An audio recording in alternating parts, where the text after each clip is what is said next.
Yun. Sige nga, pisa, testing pa. Ito. 4G33, walang minor. Yan. Yun. Ayan, kukulibutin natin ngayon. Bago tayong project. Mababa masyado. Sige, pisa, patay mo na. Totono natin to.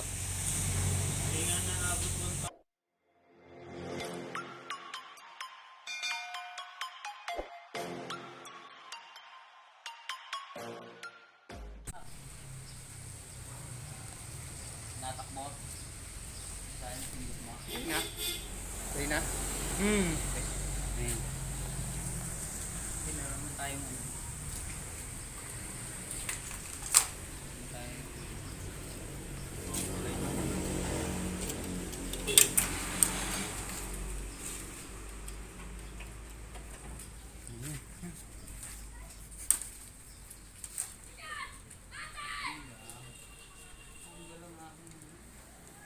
Hindi mo na po yung mamaya. Vlog? Ano yung nakita mo ba yung ano natin nung nakaraan? Hindi pa. Ayan mo na ba? Start mo nga. Mukha natin adjust mo na. Sige.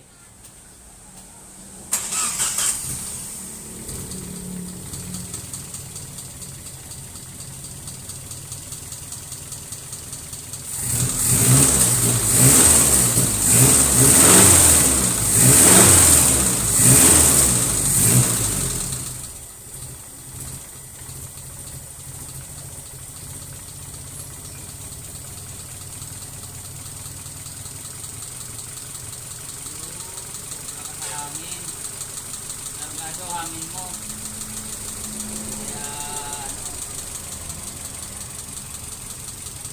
Bubuksan natin ang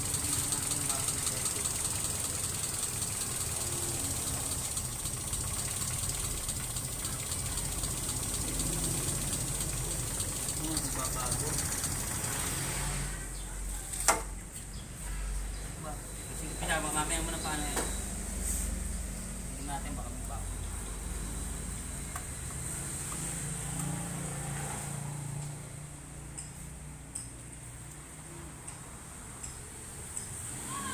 Sige nga, pisan. Start mo.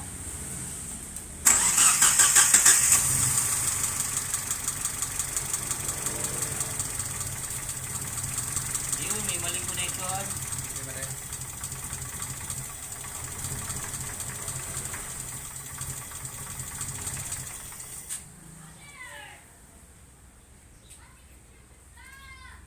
Sige. Ano to, may vacuum leak.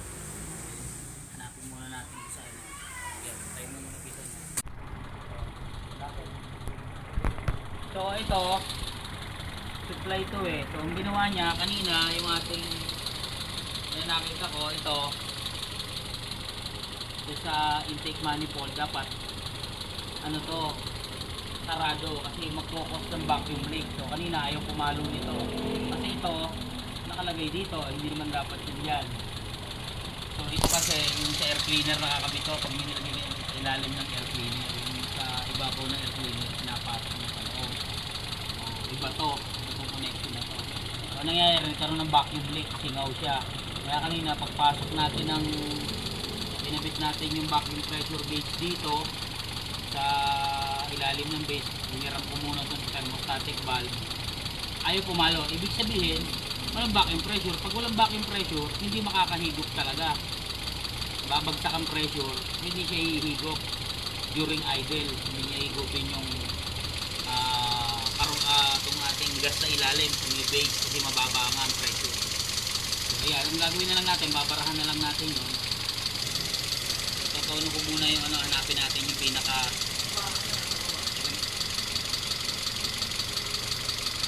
wala ulit.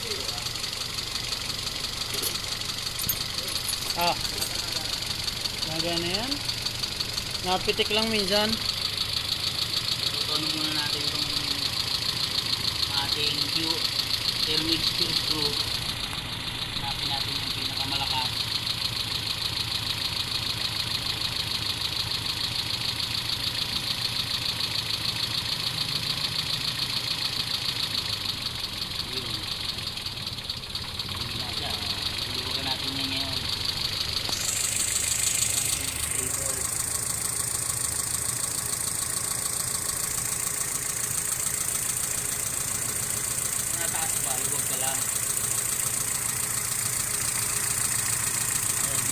bago.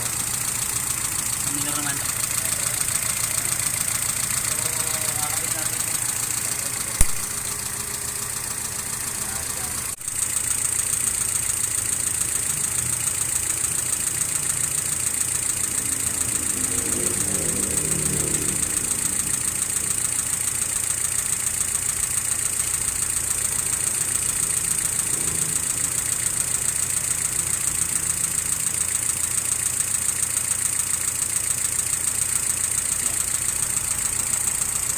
Ayan. Ang 800 kasi niyan sa may baba.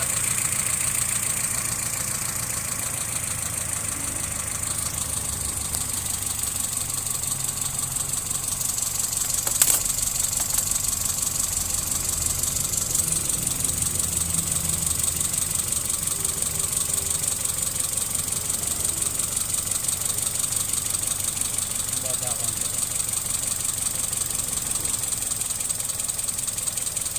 Parang hindi nagalaw. Kasi natin. Tapos mo muna.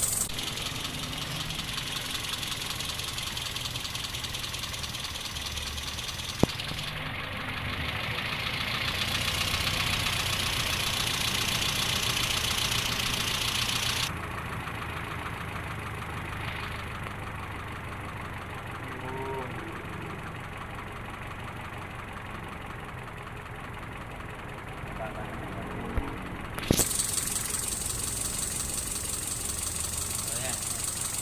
Okay na.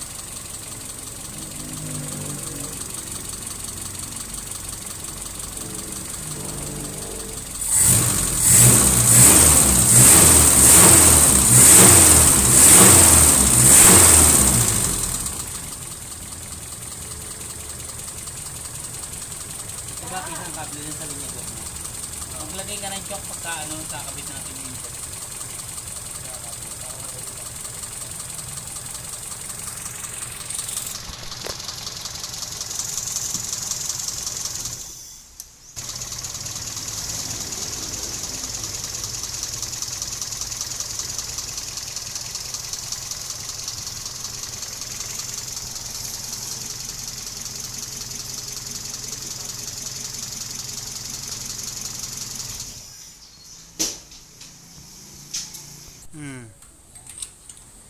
Pumo kami yung pagtoto ng carburetor.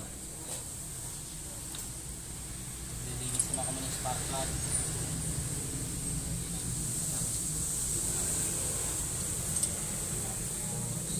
Test ng valve clearance. Hindi na kami mag-guide sa valve clearance kasi hindi naman malabitit masyado. Ayan, madumi yung spark plug na. Namin na. Kasi kaya dumumi yan. May vacuum leak na. Kaya makakalit ang sunog ng spark plug. Tignan natin.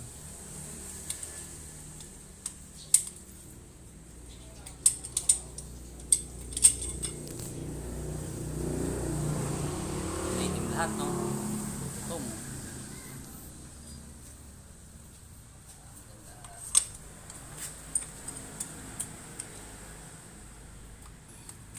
Yan.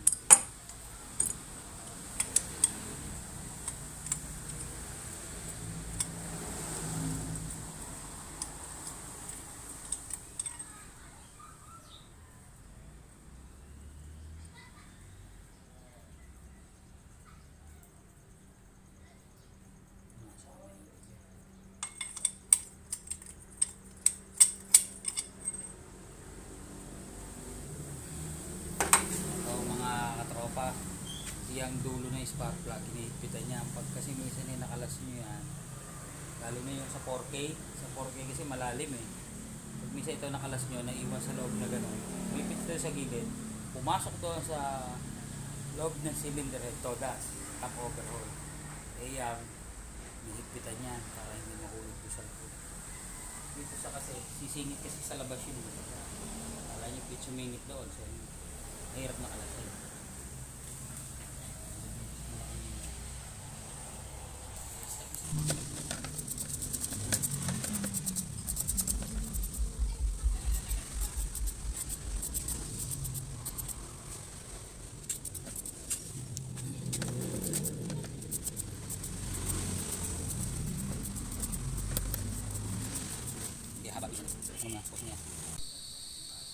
yung mga tropa, pag sa spark plug, maglalagay kayo ng anti-seize compound. Kayong gagamit ng ano ha, ang mumurahin, grasa. Kasi yung ating cylinder head, tsaka tong thread nito nagre-react. Pag uminit, humahakap. So, napapansin nyo, hirap tuloy tanggalin yung spark plug. So, pag meron kayong anti-seize compound, ito kasi high temp to na grasa. Hindi basta nalulusaw yan. Yan. Hindi ngayong hahakap to. So, hindi kayo makakasira ng thread.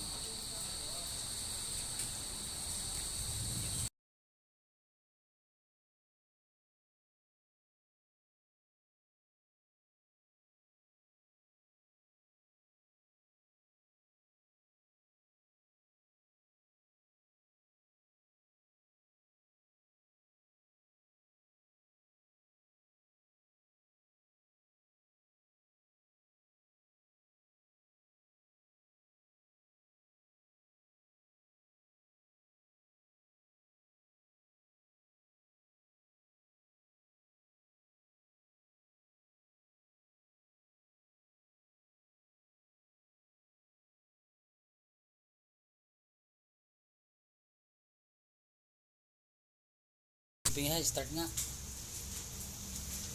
LED naman yan. Ano, tapos po kami maglinis sa spark plug. Ayan. Tutuloy natin. Pagka ano, natin. Matagal-tagal po natin yung valve clearance. Oo.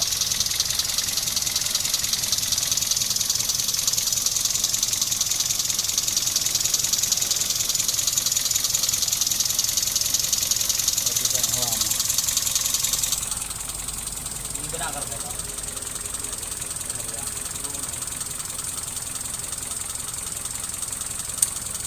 Check natin kung nakakarga. Gold. Open.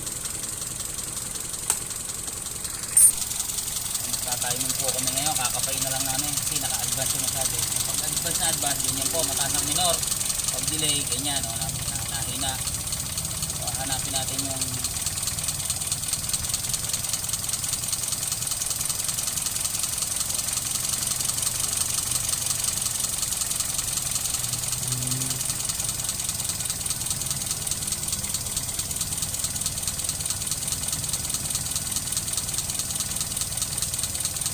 testingin mong patayin bago i-start mo. Start mo. Huwag mong gagasan ha. Huwag mong gagasan. Yes.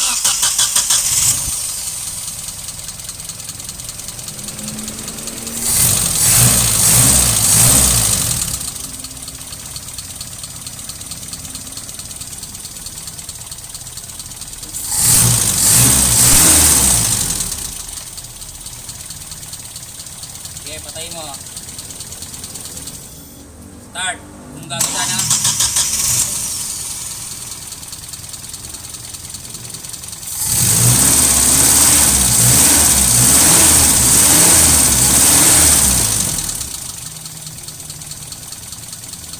Okay, tay.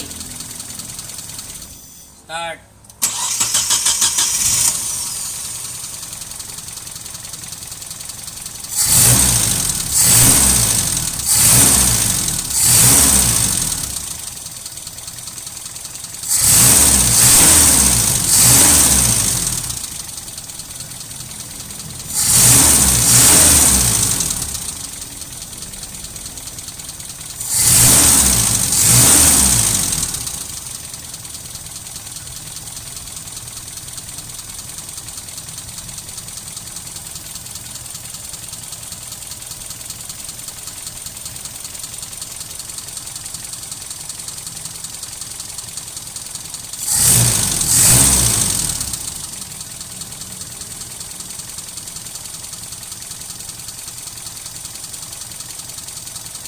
Okay, mat patay. Start mo. Huwag mong gagasan ha. Okay, start lang.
tropa.